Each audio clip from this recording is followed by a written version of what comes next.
Energy and power. Here's where we get actually quite powerful in physics. I've made some changes to the way these lessons work, and if you see this arrow here of a color I can't name because of my color blindness, that's when you can jump right to the assignment I've given you, and it will have covered that point. And so with this and the chapter points, it should make up a lot for creating that environment similar to the classroom where a teacher teaches something and then gives you a few minutes to work it out. So this will hopefully bridge that gap a little bit. You can read the points for the section on energy.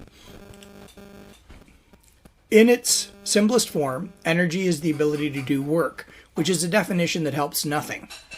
Work is force times distance, and since force is ma, you can write work is equal to mad. And I think many young people will agree that work is mad. We now create a derived unit. Similar to the Newton, we know force is in newtons, distance is in meters, so when we multiply distance and force, we get Newton meters, which is known as a joule.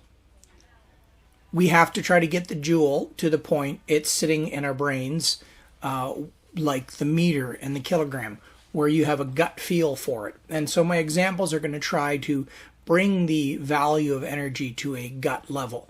The easiest way to do that is similar to what we did with gravity. If you take gravity and call it 10 meters per second squared or 10 newtons per kilogram, you just keep that in your head and you divide any force by 10 and you convert it to kilogram equivalent, and that gives you a sense for it. So 1,000 Newton force is effectively what you would feel if you tried to lift 100 kilograms. So with Newton meters, it's the same thing we're going to try to do. You eat about 10 million joules a day, and if you commit that fact to memory, you can easily start converting joules to multiples of your daily diet, which really helps put it in perspective. What does this formula, work equals force times distance, apply to? It applies to any formula that tells you the force.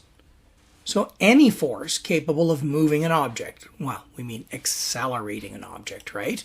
And the distance the force operated over. And there are a bunch of separate examples of forces that we can use in this formula. The first one is when an object accelerates. We see an observed acceleration, we can just do MAD. If we're lifting against gravity, the force of gravity is mgh. And this is because gravity sucks. And we get the work done against gravity. We've also done force of friction. And you could put in the force of friction in this formula. And finally, when you get into grade 12, you'll do what a spring constant is. And if you wanted to know the work done on a spring, it's 1/2 kx squared, where k is the spring constant and x is how far you stretch the spring. Any force can be used in the equation.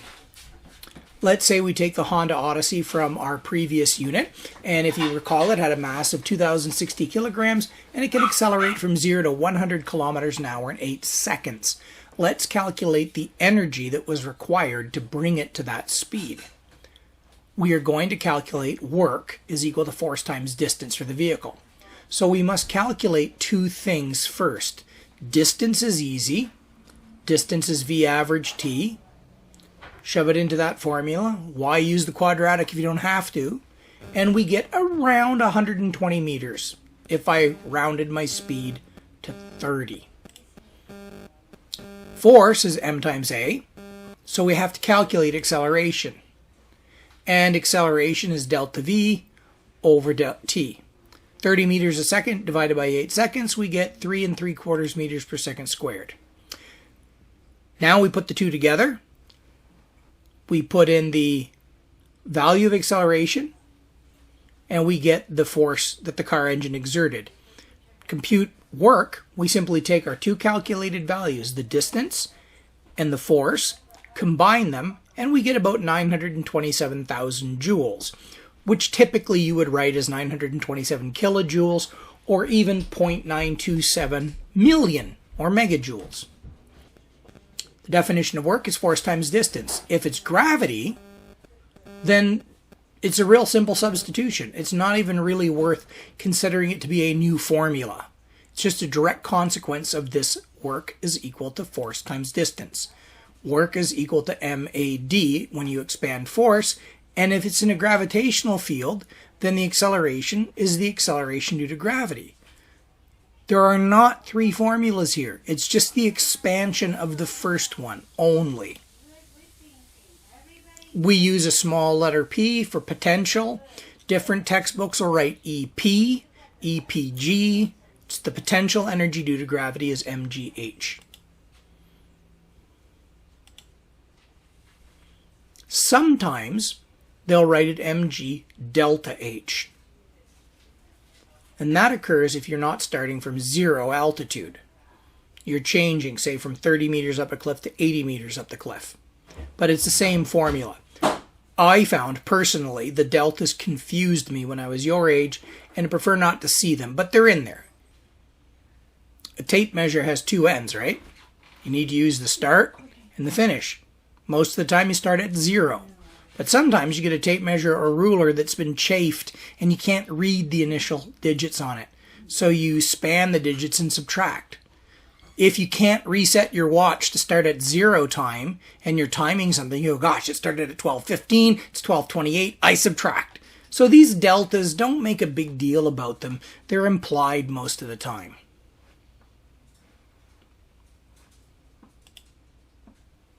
Here's an example. A 53 kilogram rock climber ascends 60 meters. I remember being 53 kilograms. How much potential energy does he have at his final altitude? Well, we just take our formula, mgh, put in his mass, gravity, the height he climbs, and we get 31,164 joules. Now, a 60-meter climb is a pretty good one. That's the limit of a standard rope for rock climbing.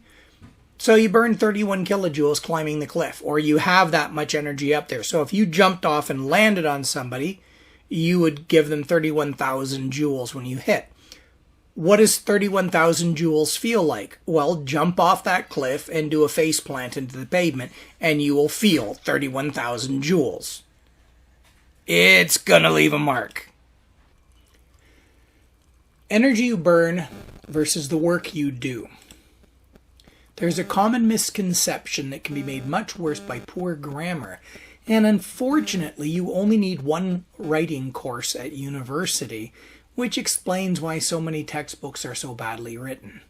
That and putting 25 authors onto a single work. In any case, here is a confusion accidentally on purpose created by physics teachers by making this big giant distinction between energy and work. It's a grammatical difference. The work done on the barbell is the same under certain conditions that the weightlifter exerted. So there's two ways of phrasing this question. Jimmy lifts 100 kilograms 2 meters. Calculate the work he did lifting the weights. Calculate the work he did lifting the weights. Or calculate the work done on the weights. Or how much energy did Jimmy expend? It's the same question, but it can have the phrasing change to the point it confuses you. The work done on the barbells is going to be mgh. That is also the same as the energy of gravity. Work, energy, same thing. Where did this energy come from that did the work on the mass? It came from our weightlifter himself. He exerted the work necessary, or you say he exerted the energy necessary to lift that weight. He did the work on the weight. However, there's more to it than that. He did work on himself. He lifted his own body up. He produced a lot of waste heat. Heck, he grunted. Those are all sources of energy leaving the problem. And it's almost impossible to account for it all. There's a facility in Toronto called the DCIM, Defense and Civil Institute of Environmental Medicine. They have an underwater exercise room where people go in and ride bicycles underwater, and they measure the work they did on the bicycle, which every weightlifting machine, every machine you can go to at the gyms now all will account for the energy you've burned, so you can plan how many hamburgers you can work off.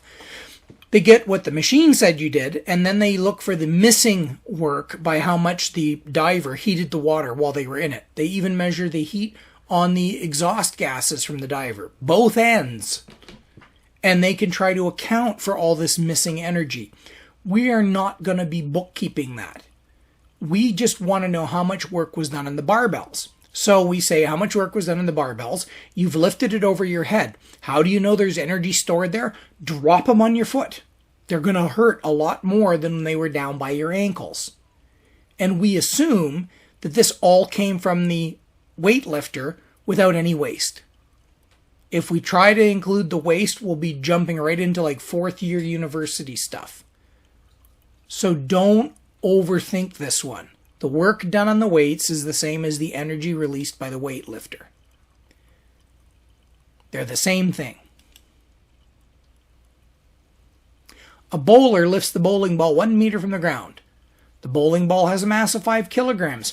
As per Congress, the United States Bowling Congress that is, this ball has a coefficient of friction of less than 0.32. That, my friends, is a bowling ball nerd organization. And they really exist. Anyway, we're not talking about friction today. How much energy does Randolph expend on the ball by lifting it? There is no way this man's name is like Sting or Tupac or anything. He's Randolph. In the absence of friction, it does not matter the path the ball took. All that matters is how much energy of position does it have that it didn't have before. You cannot drop a ball and hurt someone by moving it horizontally. You have to lift it directly against gravity. Okay? So we ignore the curvature that he took to lift the ball from rest by his ankle all the way up behind him. All that matters is the change in height. So let's suppose Randolph lifted the ball 1 meter from its starting to its ending position, which is a pretty good heft. Then we get 50 kilogram meter squared per second squared. That's what a joule is. 50 joules. Is 50 joules a lot? At the moment you get the bowling ball up there, let go of it and drop it on your heel. Heck yeah, that's a fair amount. It's gonna sting. And yes, bowling balls are like Kinder eggs. There is an amazing surprise inside them. And somebody spent time to cut these bowling balls open to find out that there's like all sorts of weird choking hazards in them. And there are bowling ball physicists. And that, my friends, is a person with no social life on numerous levels at once. I'm a physicist. I develop bowling balls. That's just like, you got nothing. It's just like, you just made everyone else look like a lion tamer, oil well fire putter outer combined. A guy who puts out oil well fires while taming lions. A bowling ball physicist. Man. Let's try another example. Pretentious latte. Pretentious troll lifts her double chai latte green earth eco woke mocha mocha cappuccino a distance of 35 centimeters. The drinking cup of a mass of 300 grams. How much energy of position did Pretentia add to her cup? About 1 joule. Ooh. So if she dropped it, it would hit her knee with 1 joule. She considers it her exercise.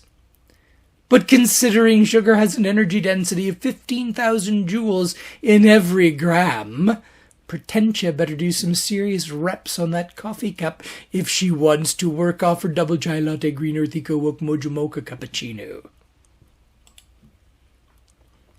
Some of you may have done Lord of the Flies in schools. It's an entirely ludicrous, ridiculous story. It's about a bunch of boys get lost on a deserted island, and without adult supervision, over the course of 5 or 6 months, they descend to murderous savages.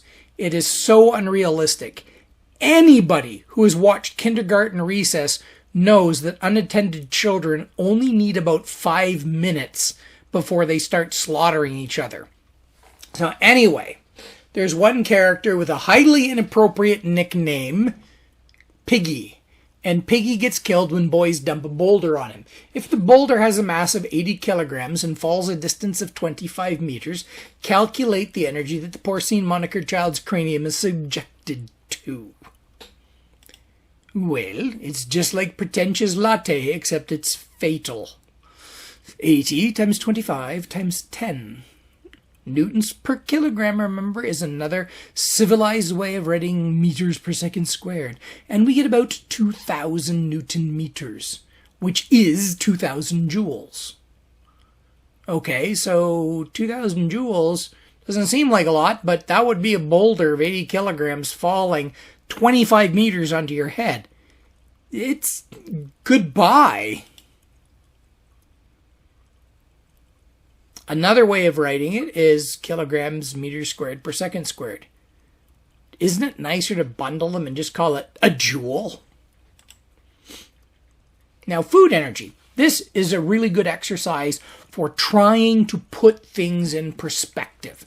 Here is the food energy in 3 food items: Tic Tacs, Pringles, and a Big Mac. And that be a single Pringle. Ooh, it rhymed. A single Pringle. Anyway, how much energy in a Tic Tac? What could it do to us? If I said your energy of position is m times g times h, if I actually gave you the energy and I said, how high can you get? And at this point, one of your parents has overheard me saying, how high can we get? And then I'm going to get a call because they're going to totally misunderstand the lesson. If you ate a Tic Tac, theoretically, let's say you could blow one up under your feet and release all 8 kilojoules in that Tic Tac in some sort of like Tic Tac jet pack, and it lifted you straight up in the air, how high could it lift you? Well, the food energy in a single Tic Tac put into lifting, which is what this formula is saying, would give us a height that is equal to our mass times gravity divided by the energy you put into us. And that makes eminently good sense. How high am I going to be lifted? Well, how fat am I? What planet am I on? And how much energy are you planning to put in my buttocks to lift me? 6.25 centimeters. Now, you might go, ugh, I'm not planning to climb Mount Everest on a diet of Tic Tacs. That's going to, take some. But if you really think about it, if we could make a Tic Tac explosive, and I know how to do that, the power of science. If I exploded a Tic Tac, would you really think it would be capable, of lifting a person clean off their buttocks by 6 centimeters? You saw those twits that agreed or were tricked into sitting on airbags that went off. They were getting flung about 1 meter to 2 meters in the air. This is 1/20th of that. This is a fair amount in a Tic Tac. And on the assignment, you're going to do the other 2. The Pringle and the Big Mac. That's why there's the arrow there. So now you know how to do that question. And the bonus question is, this can of Pringles, can you tell me what country this can of Pringles is from? Just by the label? Now, let's turn to something a tad more serious. I was told as a child that if we fed the starving people of the world, then we'd all starve. The Food and Agriculture Organization of the UN recommends a minimum of 7,500 kilojoules per person per day.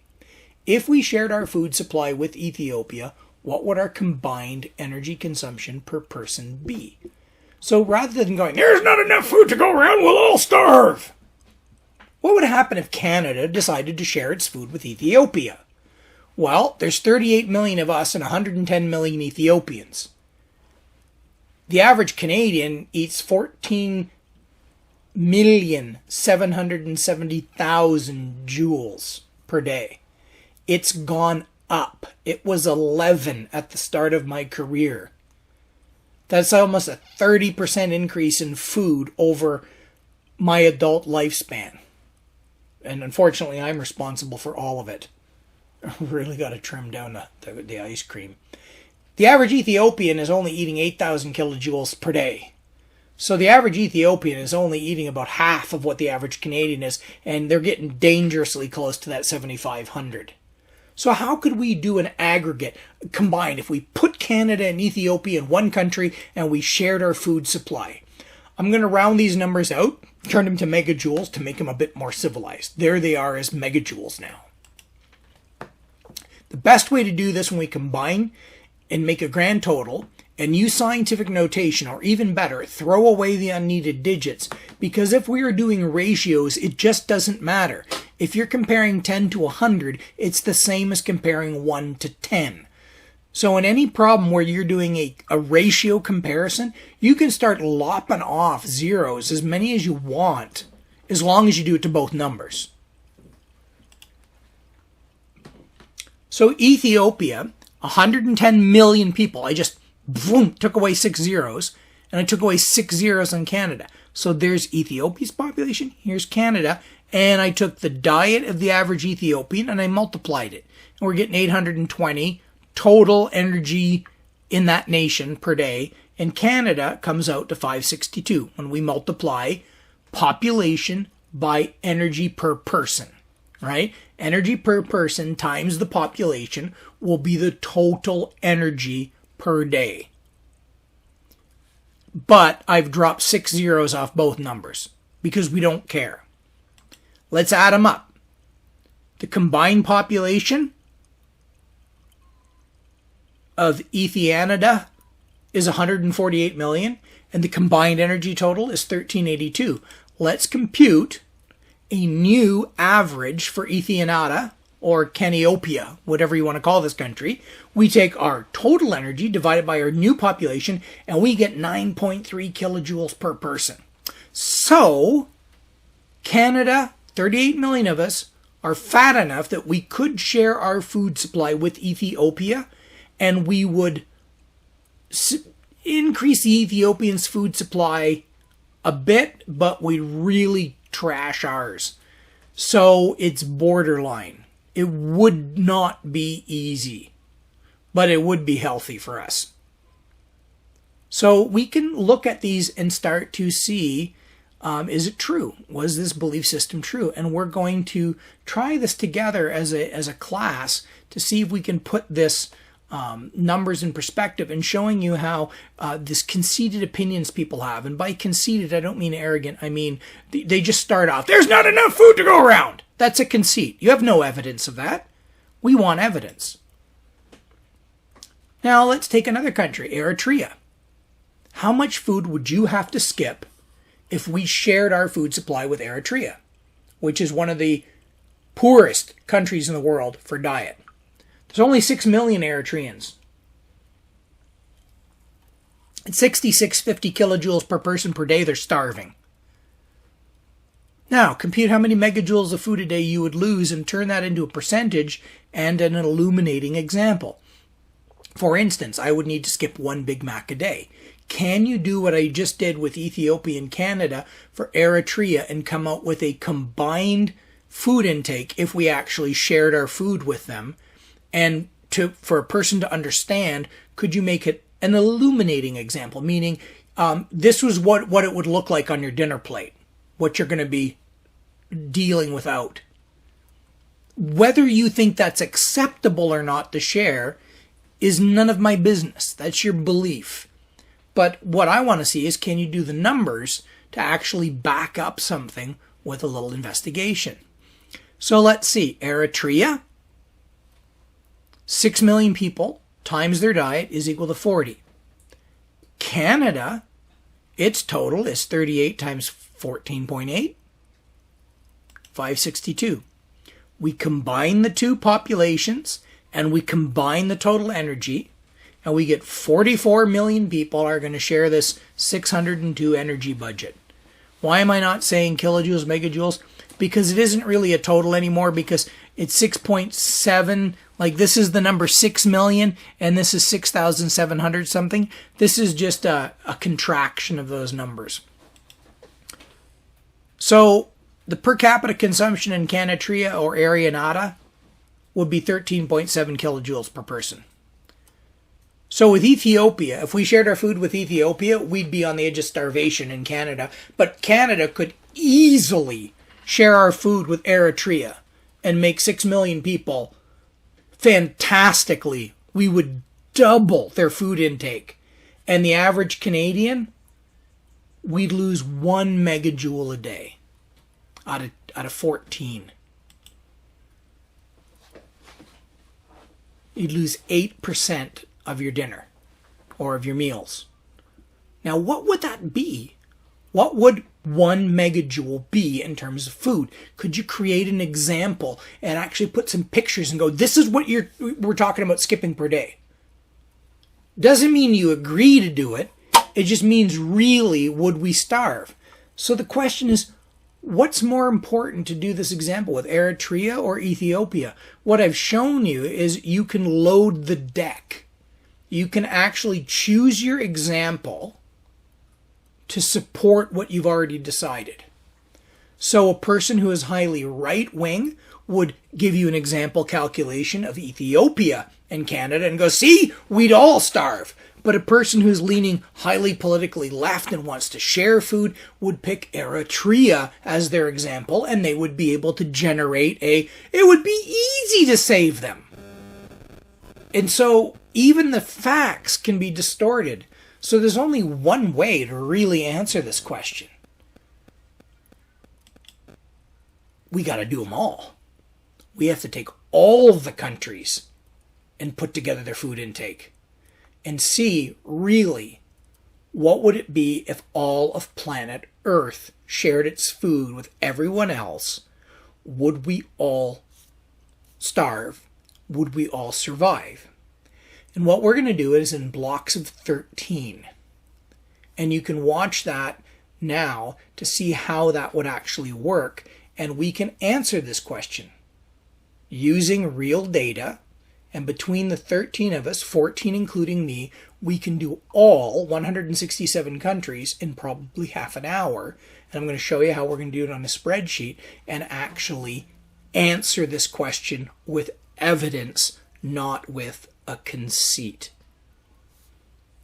You can start that now if you need a break. If not, continue on the slideshow into the next type of energy. Let's bring Fulio back.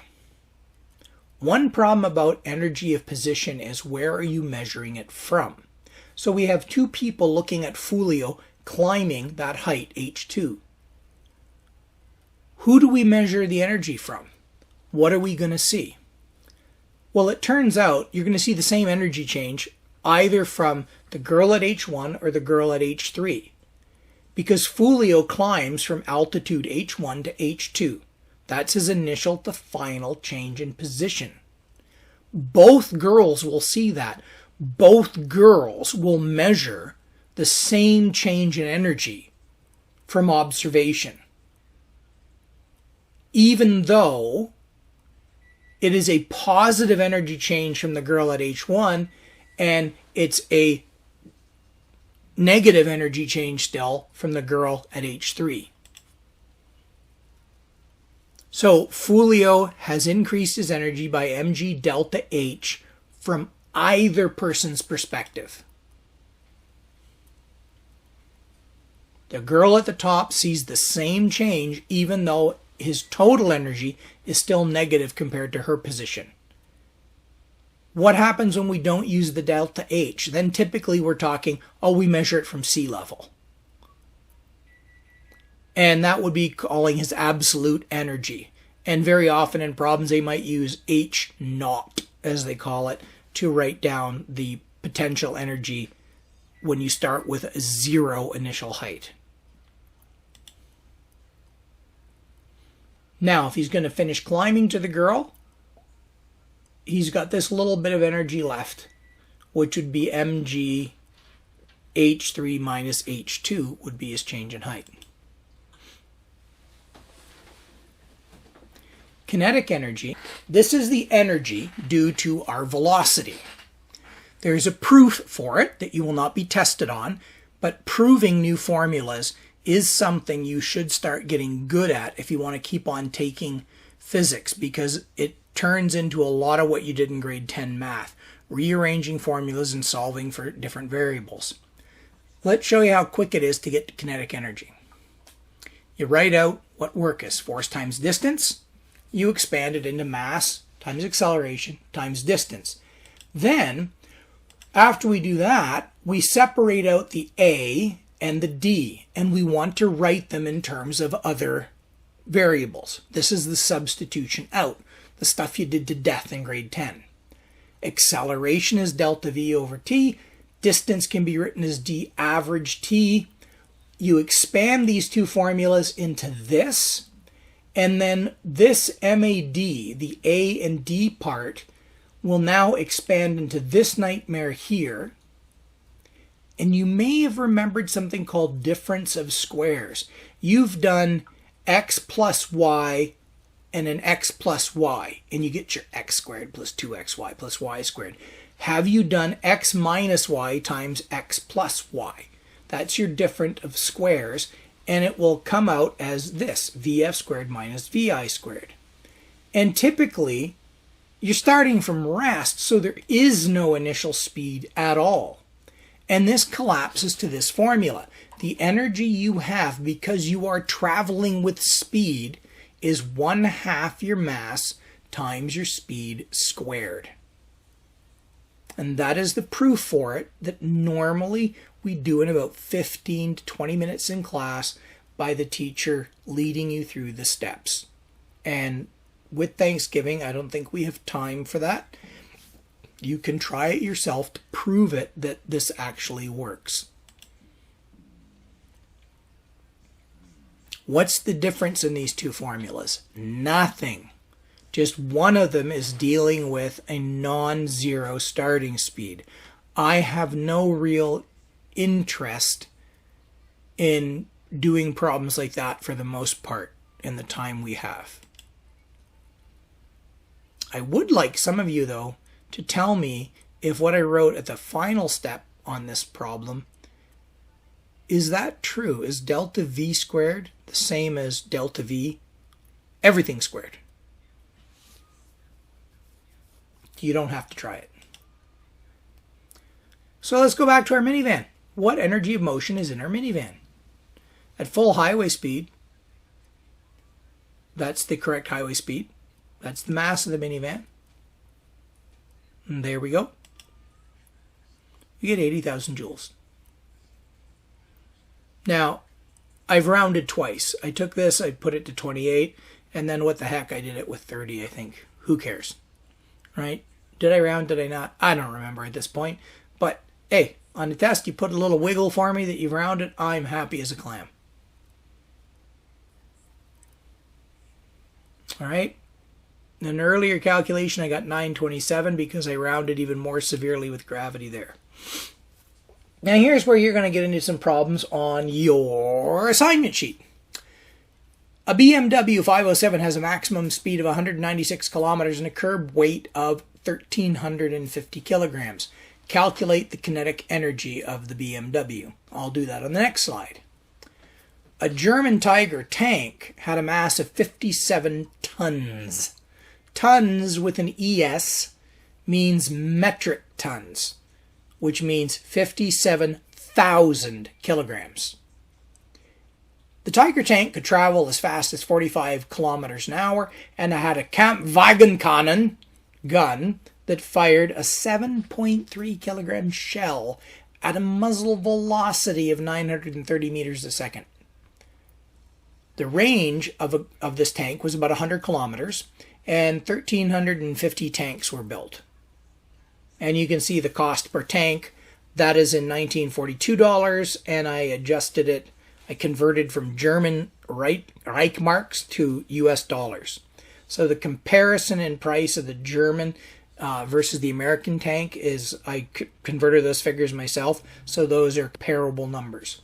The American Sherman tank had a horrific nickname called the Ronson by the Americans, which was the cigarette lighter, because of the Sherman's tendency to burst into flames when hit by a German tank.